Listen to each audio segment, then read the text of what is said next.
President Biden hailing the U.S. evacuation from Afghanistan as an extraordinary success. That's a quote. Despite American citizens being left behind and 13 U.S. service members losing their lives.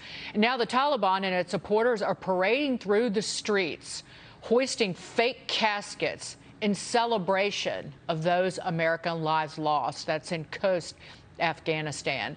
Joining me now, former U.S. Army Intelligence and Special Operations and Strategic Advisor at White Fox Defense, Brett Velikovich. Brett, you're an Afghanistan war veteran. Tell me your thoughts about what we're seeing take place now. And I keep saying this, we have laid the foundation and recreated the exact environment in Afghanistan that led to attacks on U.S. embassies, the USS Cole, and ultimately on our homeland 20 years ago.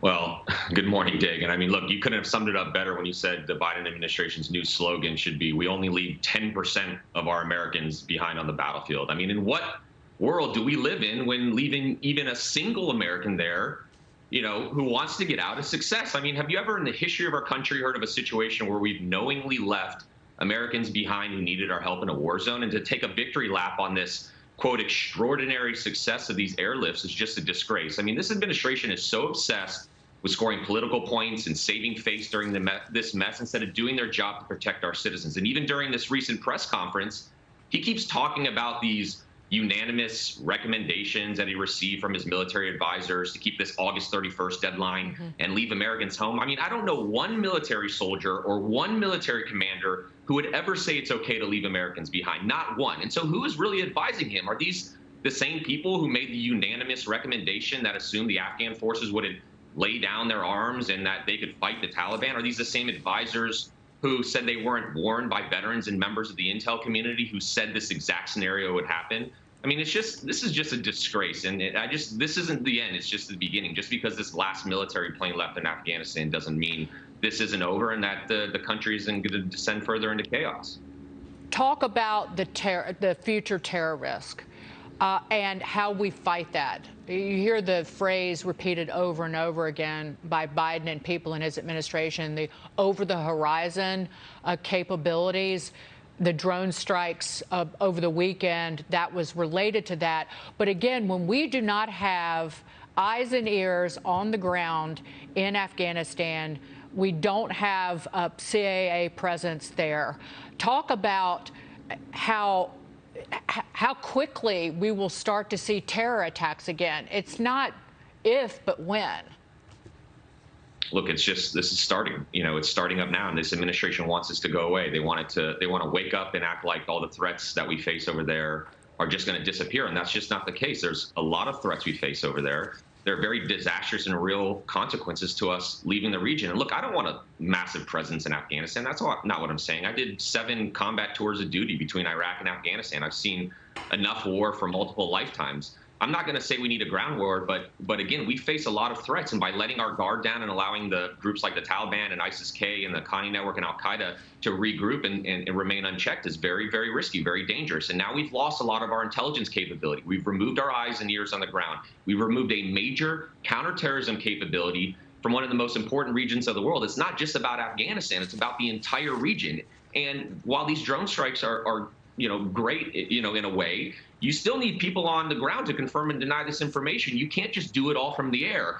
Our drone program was very successful in Pakistan against Al-Qaeda because Al-Qaeda leadership, they didn't have anywhere to go. If they went into Afghanistan, they had troops there to stomp them down as well. Now they can go wherever they want. So it's not going to just remain in Afghanistan. You're going to have these leaders within ISIS-K that are battle-ready, hardened soldiers that are planning and just waiting to conduct another attack. And so I think the fact that we've just really lost a lot of our influence and our ability to fight terrorism around the world. Right. That was one of the things about that I find so disturbing is that the recommendation was just for 2,500 to 4,500 troops in the region just to make sure we had a presence, as we still do in Japan or South Korea or even Germany. And let me bring in terms of not just kind of creating a vacuum in Afghanistan for the Al-Qaeda and ISIS-K and the Taliban, the Haqqani network to be ascendant, but the Pentagon is now shrugging off the concerns about the U.S. weapons left behind, insisting that the Taliban poses no threat with these weapons. How is that possible, Brett? It's impossible. I mean, and if it's not the Taliban, it's going to be another group, or it's going to go. These weapons are going to go to the highest bidder. We lost an enormous amount of capability. We've left Black Hawks down. We've left drones. We've left special operations equipment over there from some of these caches that I'm seeing in these Taliban social media posts where they've clearly got access to other weapons. You're seeing videos now where I'm confused on whether or not it's Taliban or special forces, because literally they're walking around with U.S.-made gear. And so it's going to wind up on another battlefield. It's going to get worse. And eventually, if the Taliban has too many weapons, they'll just give them to ISIS-K, they'll give them to Al-Qaeda, and we'll be worse off no matter what. So I just don't see this situation going away anytime soon, and it's just disgraceful. And sadly, what's happening overseas with these Americans left behind, I think, unfortunately, we're going to start seeing this go privatized, right? We don't have a lot of military aircraft over there, but we're going to have private citizens that are going to go in there, unfortunately, and they're going to help a lot of these other Americans get out. And they're going to do everything they can to help these interpreters and the Americans still left over there, and that's very interesting to me that going to go that way. Well, speaking of those people left behind, one interpreter who helped rescue Joe Biden when he was a senator is one of those stuck behind enemy lines. That interpreter issuing a plea directly to the president in the Wall Street Journal, asking Biden to help him out. His wife and his 4 children, help them escape the Taliban. Brett, it's at every turn, it's the unthinkable and the horrific. Yeah, Biden doesn't care. I mean, this interpreter is one of the many left behind. We focused so much of our effort on Kabul. We forgot about other parts of the country where people were hiding and running away from the Taliban. Anyone who helped America, our citizens, we should still make every single effort to get them out. This interpreter is one of many that stood there and helped the U.S. for years. These people showed up when we needed them, and we need to show up at a time when they need us. All right, our government's over here touting the end of this war, but we've clearly got a lot more work to do. And I hope that journalists keep holding the Biden administration's feet to the fire to get these guys out. Right. And the message from Biden and company is don't trust America. That's why it's such a stain on our honor and makes the world a more dangerous place, even the United States.